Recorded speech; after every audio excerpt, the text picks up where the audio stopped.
प्रधानमंत्री जी ने तो अपना सारा काम अडानी अंबानी को सौंप दिया। रेलवे अडानी को दे दी, एयरपोर्ट अडानी को दे दिया, ऑर्डिनेंस कंपनियां अडानी को दे दी, सारी चीज़ें जितनी भी हैं, LIC अडानी को दे दी, है ना। और जितना भी है, लाल किला अडानी को दे दिया, वो ताजमहल अडानी को दे दिया।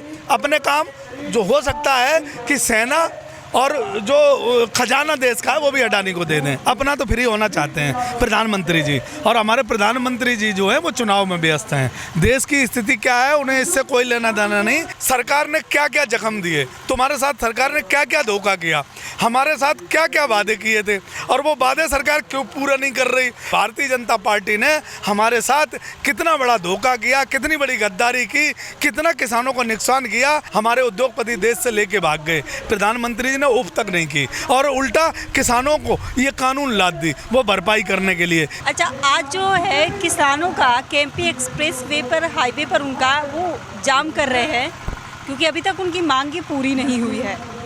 तो और अभी कुछ मतलब दिख भी नहीं रहा कि पूरी हो भी सकती है उनकी मांगे। तो इस पर क्या कहना चाहते हैं? देखो, ये मांगे तो पूरी नहीं होंगी क्योंकि अभी सरकार जो है ना सो रही है। सरकार इंतजार कर रही है, बंगाल के चुनाव लड़ रही है पूरी की पूरी सरकार। और हमारे प्रधानमंत्री जी जो है वो चुनाव में व्यस्त हैं। देश की स्थिति क्या है उन्हें इससे कोई लेना देना नहीं। किसान की स्थिति क्या है इससे उन्हें कोई लेना देना नहीं है।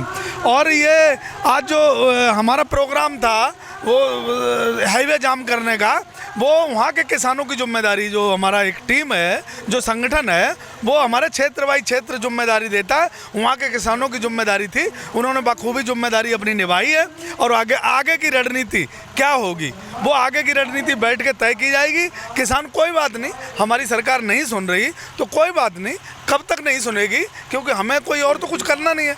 अगर सरकार को सरकार चलानी है तो हमें भी आंदोलन चलाना है। हमने भी सोच लिया है, अब ये आंदोलन 2022 तक चले, 2024 तक चले, ये सरकार को तय करना है। सरकार डरती है वोट से, सरकार डरती है अपनी सरकार खिसकने से। तो अब आगे की रणनीति हमारी यही होगी कि किसानों को समझाने का काम करेंगे कि तुम्हें सरकार ने क्या क्या जख्म दिए, तुम्हारे साथ सरकार ने क्या क्या धोखा किया, हमारे साथ क्या क्या वादे किए थे, और वो वादे सरकार क्यों पूरा नहीं कर रही। और तुम्हारे साथ जो कानून में तुम्हारे साथ छल और धोखा किया गया, अच्छे दिनों के नाम से हमारी ज़मीन बेचने का जो काम किया गया, अच्छे दिन नौकरियों के नाम से हमारी नौकरियां छीनी गई, हमें रोज़गार के नाम देने से जो लेबर लॉ ख़त्म करा गया, और हमें सरकारी संस्थाओं में नौकरी देने के नाम से जो प्राइवेटेशन किया जा रहा है, उन चीज़ों को किसानों को हमारे नेता समझाने का काम करेंगे। और यहाँ मंच अब महिलाएं और युवा संभालेंगे। और हमारे नेता जहाँ भी देश में रैलियाँ होंगी उन रैलियों में जाएंगे और अपने किसानों को समझाएंगे कि भारतीय जनता पार्टी ने हमारे साथ कितना बड़ा धोखा किया, कितनी बड़ी गद्दारी की, कितना किसानों को नुकसान किया।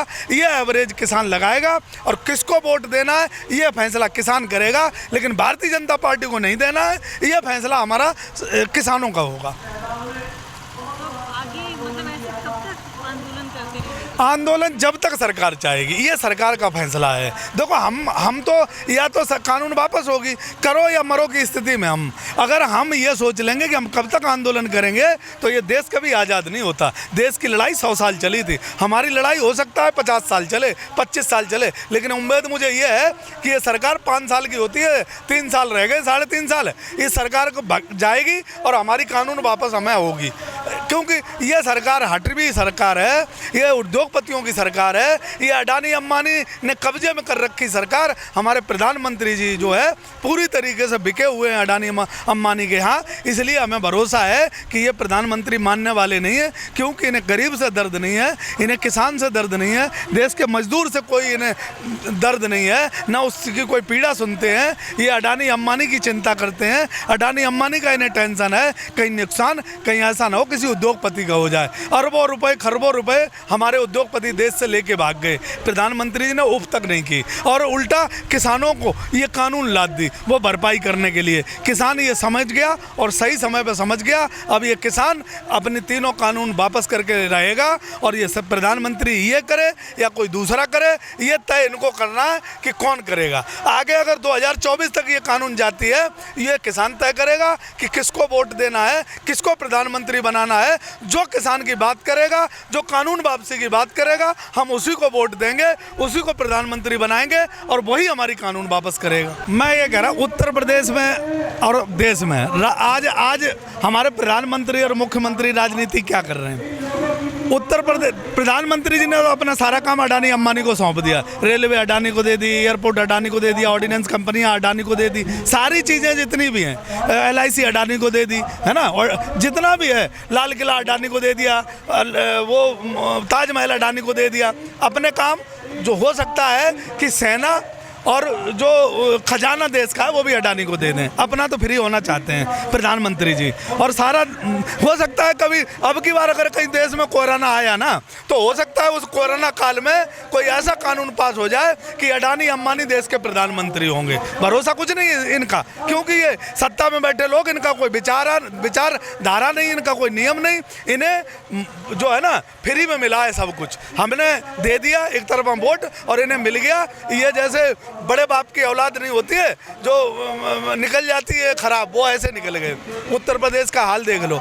उत्तर प्रदेश का मुख्यमंत्री बाबा योगी आदित्यनाथ जी बंगाल में जाके किसानों की बात करते हैं, बेटियों की बात करते हैं, कानून व्यवस्था की बात करते हैं, और यहाँ से जो है जो क्रिमिनल लोग हैं उन्हें देश से बाहर और प्रदेश से बाहर निकालने की बात करते हैं। और उत्तर प्रदेश का हसर देख लो कि उत्तर प्रदेश की बेटियों के साथ बलात्कार, रेप, डकैती, मर्डर, और यहाँ तक कि जेलों में लोग सुरक्षित नहीं हैं, घरों में लोग सुरक्षित नहीं हैं। अब बताओ तुम, उत्तर प्रदेश के मुख्यमंत्री कितने SSB मुख्यमंत्री हैं जिनको ये पता नहीं कि हमारे उत्तर प्रदेश का क्या हाल हो रहा है। आज मैं बताता हूँ कि बेटियां घरों से बाहर निकलना दूभर हो गई हैं। आजकल बेटियों को जो चैलेंज करके मारा जा रहा है, चैलेंज करके बलात्कार किए जा रहे हैं उनके साथ, चैलेंज करके उनके बाप को गोली मारी जा रही है। और यहाँ बेटियां जब अपनी सुरक्षा की बात करती हैं तो एक इनका गैंग है जो बाप अपहरण कांड चलाता है। जिनके एक क्या हुआ, बुलंदशहर में जो कांड हुआ उसके बाप को पकड़ लिया गया,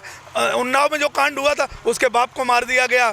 जिस बेटी के घर में बेटी के साथ प्रॉब्लम होती है उसके बाप के साथ न जाने ये सरकार कौन सी दुश्मनी निकालती है कि ये बाप मारो कांड चला रही है, कि बेटी को तो आबरू अपनी खोनी पड़ती है और उसके बाप को जान से मार दिया जाता है, उसके बाप के साथ और गलत काम होते हैं। तो मैं ये कह देना चाहता हूँ कि उत्तर प्रदेश की जनता और देश का किसान पूरी तरीके से अब ये एकदम ख़त्म हो चुका है और इसका दिल की जो आशा वो टूट चुकी है, निराशा में एकदम तब्दील हो चुका है। जब आदमी दुखी होके और कहीं अगर खड़ा होता है पलट के तो फिर वो सामना करता है डट के। आज ये किसान हर तरीके से दुखी होके अब ये बॉर्डरों पे डटा हुआ है। सरकार को जो करना है वो करे, अब ये करना पड़ेगा इसे, अभी कर ले, 2 साल बाद कर ले, 6 महीने बाद कर ले। कानून वापस लेने के अलावा इनके पास दूसरा विकल्प कोई नहीं होगा इस देश में इसके अलावा।